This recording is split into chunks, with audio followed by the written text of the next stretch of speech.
ছোটবেলা থেকেই মাঠে গরু চড়াতে চড়াতে বাঁশি বাজাতেন। সেই শখই আজ নেশা। অনেকে বলেন তার পেশা। তবে এলাকার মানুষ তাকে চেনেন বাঁশি তাজু নামে। বাঁশি বাজানোর কারণে নয়, খ্যাতি পেয়েছেন এক বিশেষ কারণেই। তিনি মুখ নয়, নাক দিয়ে বাঁশিতে সুর তোলেন।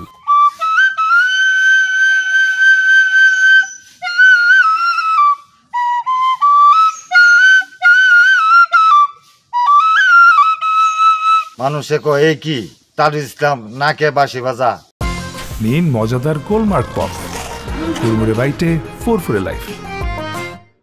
3 ছেলে ও স্ত্রী নিয়ে সরল এক সংসার তার। পেশাগত জীবনে ভাড়ায় মোটরসাইকেল চালিয়ে জীবিকা নির্বাহ করলেও সময় পেলেই বাঁশি হাতে ছুটে যান দরবার শরীফে। দেশের বিভিন্ন প্রান্ত থেকে আশেকানরা যখন সেখানে মিলিত হন, তখন বাঁশির সুরে তিনি মিলে যান আধ্যাত্মিক পরিবেশে। শুধু দরবার শরীফেই নয়, এলাকার যে কোনো সাংস্কৃতিক অনুষ্ঠান, গানের আসর কিংবা মেলায় বাঁশি তাজুর ডাক পড়ে নিয়মিত। ওনারা আলাবাদী বাঁশি বাজা নাকে যে কোনো অনুষ্ঠানে ওনারা উপস্থিত থাকে। আমরা ডাকলে আসে। সাবিরি দরবার শরীফ খাজা বাবা। বলছিলাম সুনামগঞ্জের বিশ্বম্ভরপুর উপজেলার হালাবাদী গ্রামের একজন ব্যতিক্রমী শিল্পী আনোয়ার হোসেন তাজুর কথা।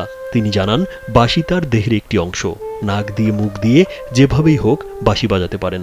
মানুষের মুখে হাসি ফুটলে সেটাই তার সবচেয়ে বড় পুরস্কার।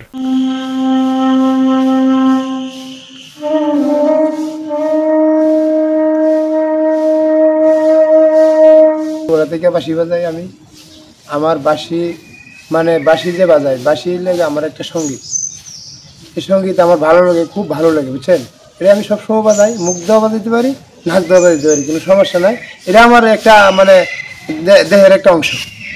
বাঁশিটা বাজানি যে একটা দেহের অংশ, মানে এটা আমার মূলত সঙ্গীত, আমি ভালো পাই। সম্প্রতি সুনামগঞ্জ শিল্পকলা একাডেমিতে একটি বাঁশি প্রতিযোগিতায় অংশ নিয়েছিলেন তিনি। সেখানে সব প্রতিযোগী মুখ দিয়ে বাঁশি বাজালেও আনোয়ার হোসেন ছিলেন একমাত্র নাক দিয়ে বাঁশি বাজানো শিল্পী। কিন্তু প্রতিযোগিতায় কোনো পুরস্কার জোটেনি তার কপালে। তাতে কোনো অভিযোগ নেই এই শিল্পীর। তবে তিনি আশাবাদী, ব্যতিক্রমী এই শিল্পী সত্তা স্বীকৃতি পাবে একদিন। পুরুলা কালের মাঝে বেশি বাঁশি বাজাইলে খুব সুন্দর লাগে। বিকালবেলা বাঁশি সুর দিলে সাগর কুলের নায়া, এটা বাজাইলে খুব সুন্দর লাগে। এইগুলা বাজাই আমি শিখছি। তারপরে এই পর্যন্ত আমি আছি সঙ্গীতের মাঝে, সঙ্গীত খুব ভালোবাসি আমি। স্থানীয়রা তার এই ব্যতিক্রমী প্রতিভা প্রশংসায় ভাসান। জানান, তার সুরে আছে মায়া, আছে ভালোবাসা। এখন তো সেই বাঁশি বাজায় সে এইরকম একটা তৈরি করছে, তাজুল ইসলাম করলেও বেশি চিনতে ছাড়া ওই বাঁশি বংশীদারি বলে, মানে বাঁশি বাদক বললে তার বেশি ছিল। রাজীব বিশ্বাস, কালবেলা।